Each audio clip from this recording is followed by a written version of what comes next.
Hi there, hi and welcome back to the video.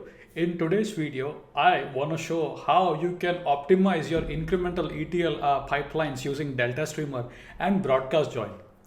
So in this demo, what we will do is we'll take two sample hoodie tables and we'll do an incremental ETL using the DeltaStreamer. To join the dataset, we're going to be using Broadcast Join. Broadcast joins are very handy when one part of the dataset is large and the second part is smaller.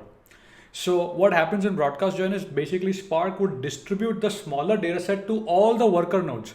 Now this way, every single node has its own local copy of the smaller dataset.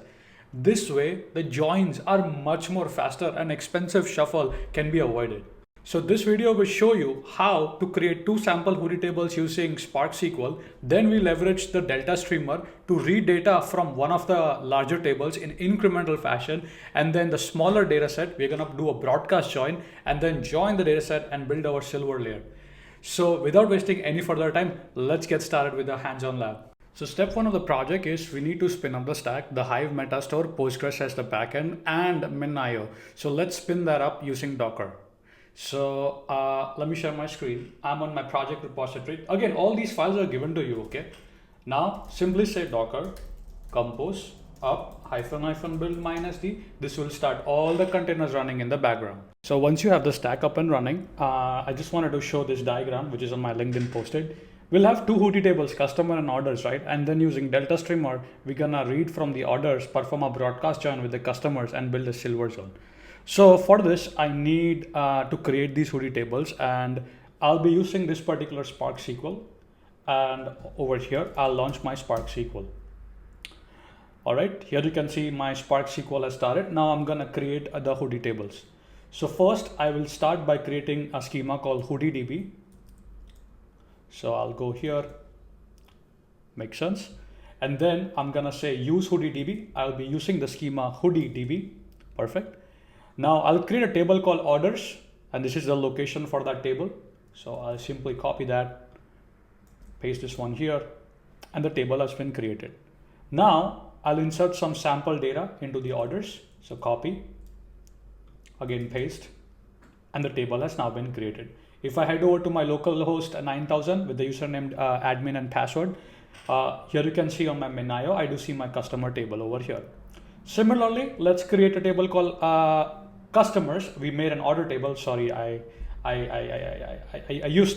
meant to say the orders table, but I said customer. So now we are creating the customer table. The table has been created. Let's insert some mock data into it so we can learn this. All right, so hopefully that should be done in a second or so. And that's done. If we go to MinIO, we have over here, we have two tables, orders and customer. Let me go to my LinkedIn post. So we have these two hoodie tables, right? Now this is the part where we need to learn. So using the streamer, let's read the order table incrementally and then perform a broadcast join and then build the join data, okay?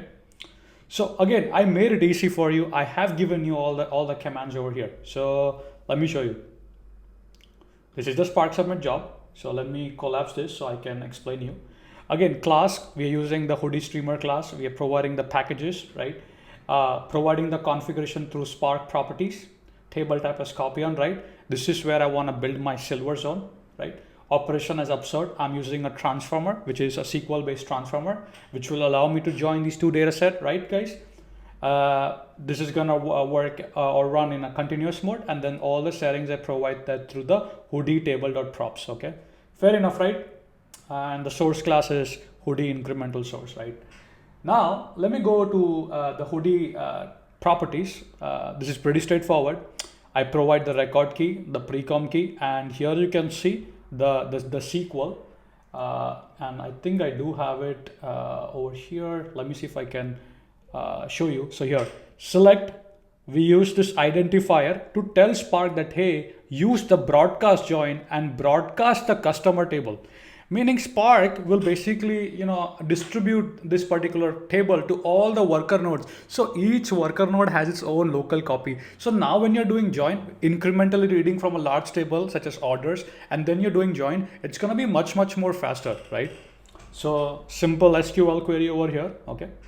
So let's do this, right? So come here, simply copy this, Spark submit.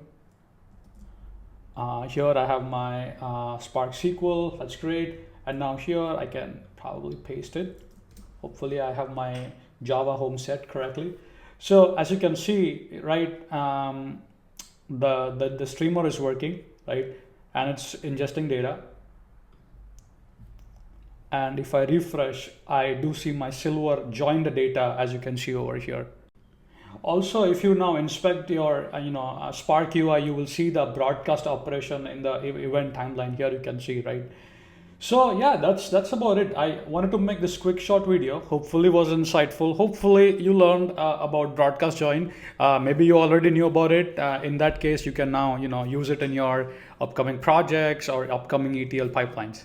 Thank you very much for watching the video. Hope this video was informative. The exercise labs could be found on my GitHub. And if you genuinely believe I'm doing a great job with all these exercises, it takes a long time. Please, the least I ask is like the video and share the video with your coworkers and colleagues. With that being said, keep smiling, keep programming, and I'll see you in the next video.